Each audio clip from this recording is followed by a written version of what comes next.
It's no surprise that we're living in the age of cancel culture. The typical trend we see is celebrity says or does something crazy, fans are outraged, call for a boycott, then we forget about it. If you remember, in 2017, Steve Harvey met with Trump at Trump Towers and immediately received backlash for his decision. Months after the incident, Steve Harvey admitted that he regretted the meeting, and his manager, Rushion McDonald, spoke with Comedy Hype and revealed that Harvey's career did take a hit. We've got our Comedy Hype analyst, Rita Branton-Pierre, calling into the studio today, and we have to ask the question, can Steve Harvey recover now that Trump is out of office? Now, I know this has been a conversation, especially now that Trump is out of the office. It's like we're going into a new era, a new place of reconciliation. So I think a lot of people are asking this question, but I want to pose the question. Rita, I'll start with you. Can Steve Harvey in particular recover now that Trump is out of office? I think he has recovered a long time ago. When he gave the explanation for why he visited with Trump, he said he wanted to address some issues in the inner city and be Trump's ally, and that he went at the behest of Barack Obama just to be an ally. I think that explanation was sufficient. I didn't think it needed to be long and drawn out because he never said he was a Trump supporter. He said that he was meeting with Trump to address issues in the Black community. And that is not unheard of. Martin Luther King met with presidents back in the day who were racist, so I wasn't opposed to that. And I think he has recovered. He still has a very successful radio show. He's been in the business for over 20 years. He still has Family Feud. He's all overseas now. He's an internationally acclaimed host. Steve Harvey is doing just fine. Look at his last Instagram post. He on a jet ski, living his best life. I think he's fine. Pierre, what are your thoughts? I totally agree with her on that one. I just think people jumped on him because some people have a certain feeling about Steve. Let's be honest. If you ain't over 60, you know what I'm saying. And I just think they just jumped on him when he met with Trump as an excuse to jump on him. I have no problem with him jumping on. Getting on with us with Trump. Sometimes you got to dance with the devil to find out what time it is with him. Especially if the devil's gonna be in your life for the next 4 years. So I have no problem with that. Like she said, like we just said, Barack Obama kind of told him to sit down and have a conversation. So I don't have a problem with it. I don't see him being canceled. Trust me. Okay, maybe the trajectory of his career was moving faster, moving up right before the meeting, and some people say he took a hit from it. But you're not going to stay up top. You're not going to be the new guy forever. How much more was he going up? The boy had like 15 shows now, okay? Too many damn shows to have. It was time to come on down and give some shows to some other folks, you know what I'm saying? But, I have no problem with him. And I don't think to say that he had a hit, name somebody who stayed on top all the way through their career, number one, all the way.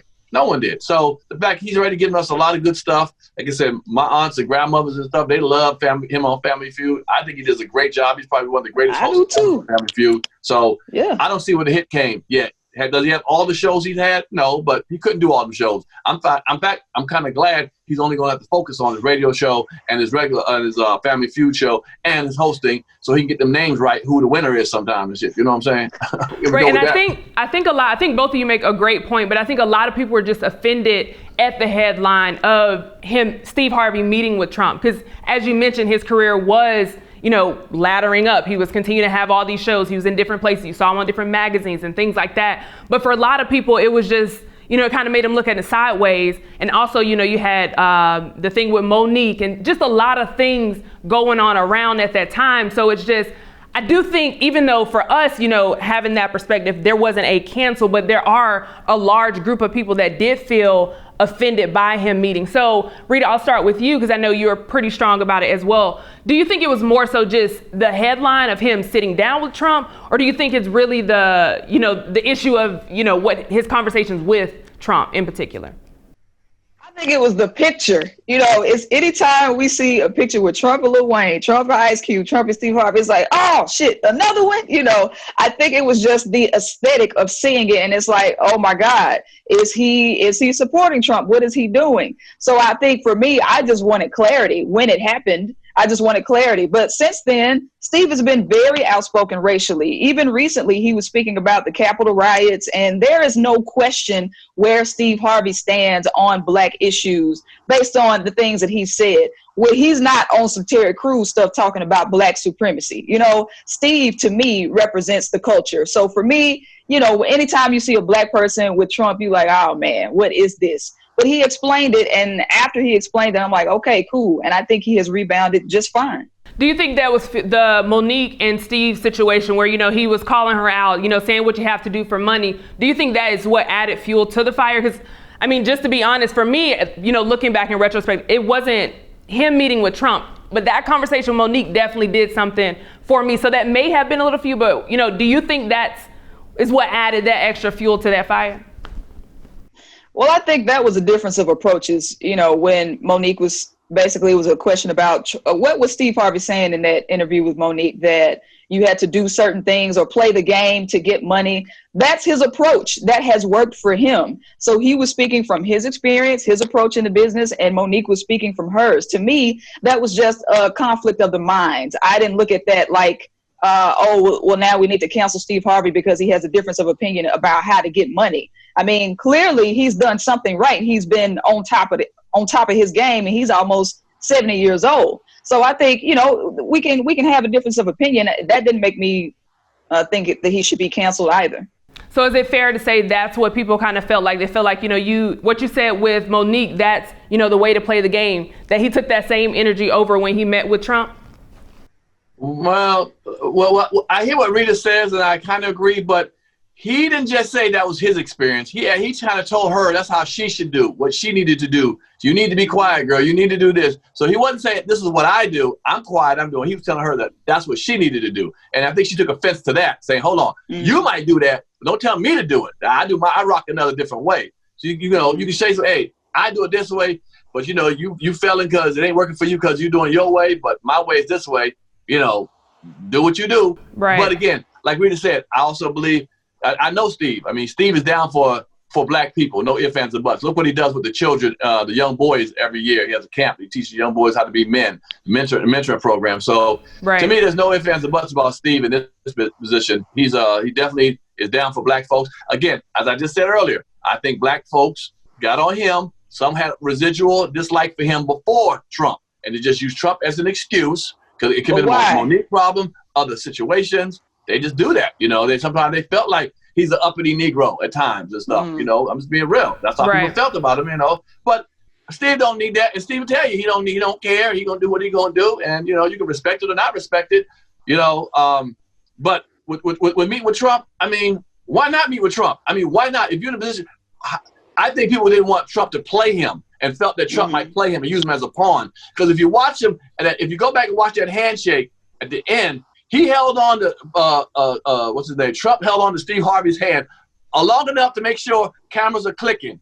Because when the other brother came around, he shook his hand, he gave that nigga some dap so quick that it was over. Blah, blah, I'm gone. But when he grabbed Steve, he held on to Steve. Because Trump is a businessman. He's a show businessman. He know how to do it. And I think black people were afraid, Steve, don't be treated, hopefully you ain't getting sucked into some stuff and make it look like a fool because we rely on you. So that's it, Pierre. D.L. Hughley was also upset that, he had that meeting. So I think there are a lot of people in our community that was upset and seeing that, like Rita mentioned, that headline or that picture. So Rita, I want to pose that same question back to you. That energy, do you feel like it's fair for people to think that the energy that he took in, or said in that Monique conversation, that's the same energy that he took in his conversation with Trump?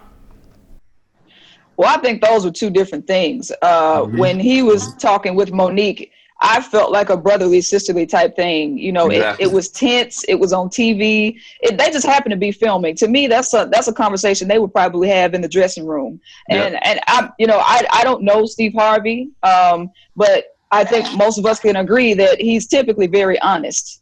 So to me, that was just a moment of honesty. And the only thing is the whole world is watching. And so everybody's going to have their opinion on what he said and how he said it. But Monique is still able to do whatever she wants to do. Just because he gave her that advice didn't mean she had to take it. So as we close up, I guess my question, just because this cancel culture, it's just like, what's the protocol? What's the right way to do it? What's the right way to come back? So it's just like a lot of people are coming back. As you mentioned, we know Terry Crews has been canceled. I don't know if he can recover. But you have people like Kathy Griffin, who tweeted out, she sent out that tweet about Trump, decapitated picture. And now she's asking the question, am I now uncanceled? Can I come back? Essentially, that's the question. So I guess the question here is, is Steve the protocol of how to recover after being canceled? Because like you mentioned, Rita, he's doing his thing. He's out on jet skis. He's continued to move forward. He addressed it once, but he's not continuing to address it over time. So is he the protocol of how to handle yourself after being canceled? Rita, I'll start with you. Well, Steve Harvey's situation and Kathy Griffin's were completely different. I mean, she had a decapitated head of the president, and many people took that to mean that she was inciting violence. But the thing is, did anybody go cut the president's head off? No, she is a comedian. She meant it in a satirical, artistic way. And that's how people who know who Kathy Griffin is, that's how they perceive that. Right. So I think the approach for Kathy Griffin and Steve Harvey is completely different. Even under her tweet, people were saying, well, hey, Kathy, I never canceled you in the first place. So right. She continued to have supporters, but she did lose a lot of jobs. I think those were different levels of severity when you have incitement of violence against the president and just shaking his hand in Trump Tower. What about you, Pierre? Do you think Steve is that protocol of how to move forward after being canceled? Not for the average person. First of all, let's be real. Steve Harvey had about 5 or 6 things going on at once. It's hard to cancel 5 or 6 things. Now, he had that radio show. That radio show is predominantly a black show, okay? Black people don't necessarily cancel you. Let's think about it, okay? White folks, when they get behind to cancel you, your ass is canceled. Ask Kathy Griffin. Ask Isaiah Washington. When you on a white show and they get tired of your ass and you off, Isaiah Washington didn't have another show on BET waiting, cocked and loaded, and some other, TV One. He can keep on doing it. So Steve Harvey had 4 or 5 things. If you take 3 of them, he still got 2 of them. You take 4 of them, he still got 1 of them. Isaiah Washington, Kathy Griffin didn't have those things. So to put Steve Harvey, it's a different thing. Steve Harvey's a different monster. He had 4 or 5 things rolling at once, and then you talk about canceling. Who canceled him? Us? We don't cancel nobody. Let's be real. Cat Williams would have been canceled many a time, but Cat Williams ain't. You know what I'm saying? A lot of people could have been canceled over and over again. We don't do that. We might talk trash about you behind, but we're going to still support you. We love you. White folks, if they cancel you, it's a wrap. It's over.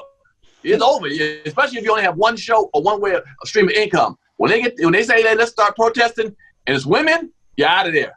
So It's a different situation. Steve had a lot of stuff to lay back on, to me. Yeah, I think it's different for men too, because even after Louis C.K.'s situation, he was still able to go back on the road and he had people supporting him. So I think it's a difference when you get to talking about men being canceled and women being canceled.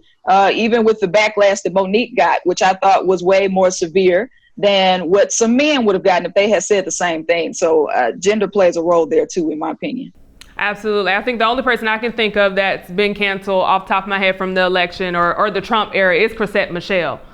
So she was, hurt severely after that. But, hopefully as we come into this post-Trump era, we'll start to see a lot of reconciliation, a lot of people that didn't deserve to be canceled, if you will, come back and really just push forward with their careers. But, I think Steve is kind of setting that protocol of continue to move forward. Like you mentioned, Pierre, he has multiple things going on. He didn't let it stop his show. So we'll continue to watch him as he takes those jet skis and continues his career. But I appreciate both of you calling in today. You heard from us. Now we want to hear from you in the comments below. Can Steve Harvey recover after the Trump era? For Comedy Hype News, I'm Symphony Thompson.